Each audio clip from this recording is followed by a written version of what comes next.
Sup Shredders, my name is Logan aka Spiderhands and welcome to an SP Reviews where today we have ourselves a track from an act named Testimony of Apocalypse titled Refraction, and if we switch over to here, this track is off of an upcoming album as I understand it titled Agony in the Garden. This is their second album after The Offering and it features members Nick Pachiti on rhythm guitars. We've got Derek Kortzine on vocals and bass, if I'm not mistaken. Derek Kortzine. Paul Graham on the drums, as well as Cameron Neely for a guest guitar solo on this track, so it's looking good. I'm going to listen through this track from start till finish. We're going to hear what we think. Let's go, Refraction. I mean, it's incredibly heavy off the bat, isn't it?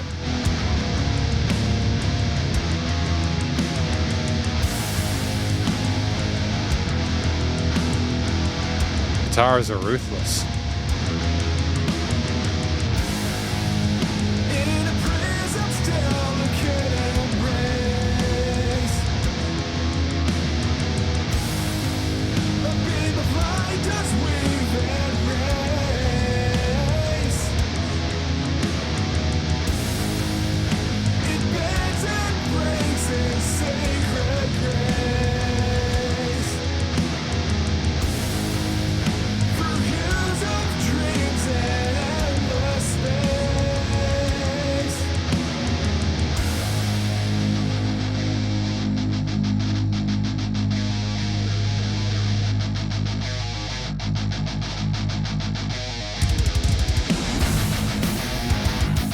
Great transition to the chugs, man.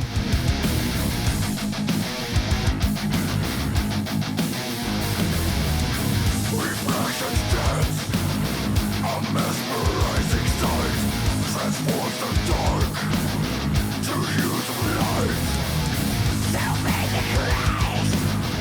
The shrieks as well.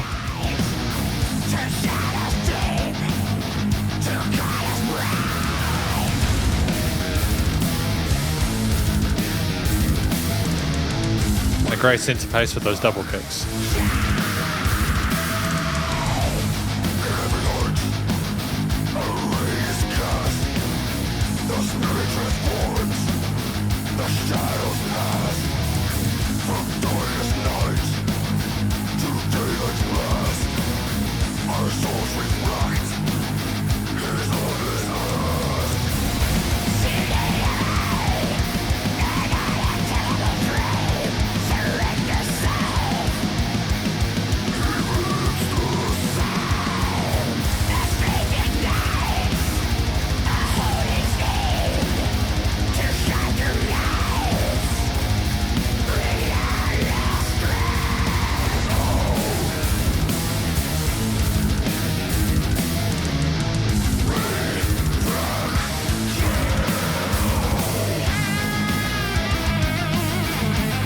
Great movement there into the leads.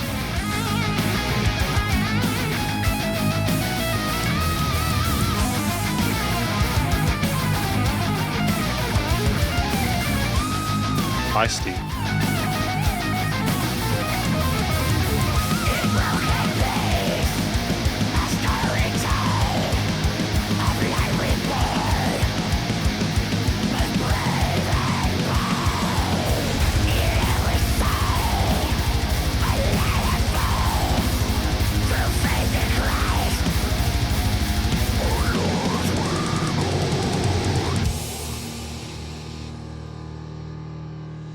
There's a lot of real estate. Tempo shift?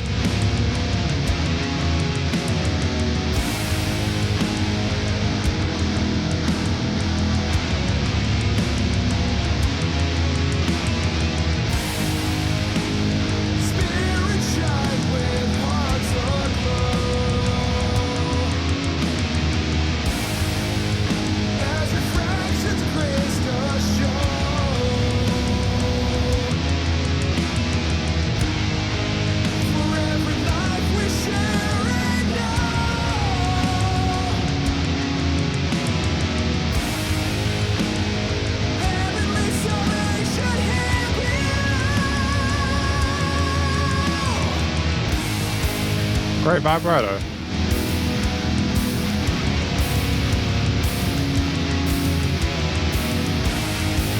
returned to kind of the motif we had at the beginning with some of those tom pans.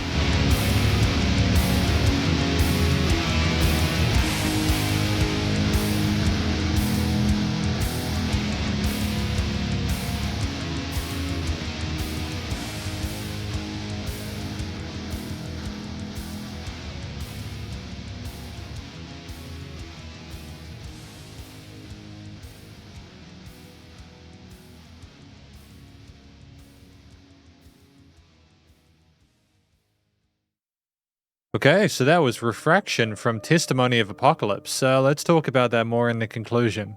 Welcome to the conclusion of my review of this track from an act named Testimony of Apocalypse, titled Refraction, off the upcoming album titled Agony in the Garden. Garden, should I say.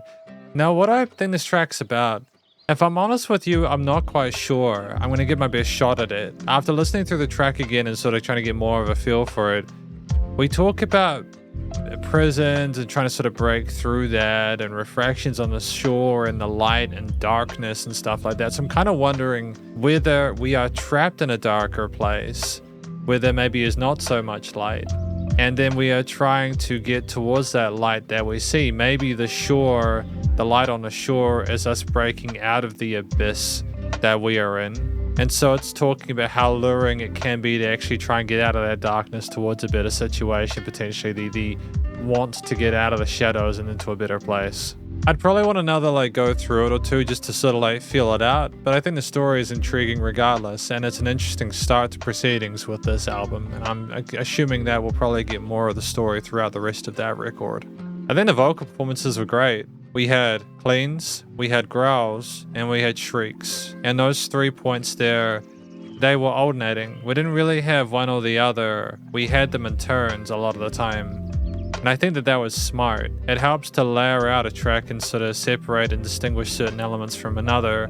And I like that the cleans were more of a sort of a mid-rangey anthemic part with the power chords and all that kind of stuff.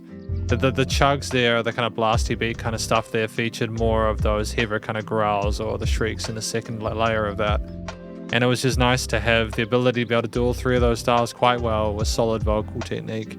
And without a note out of place, it can be tricky to get those lines through with that kind of more sort of brash and more severe, aggressive technique. But we did get a lot of the words through really clearly. I could hear them better.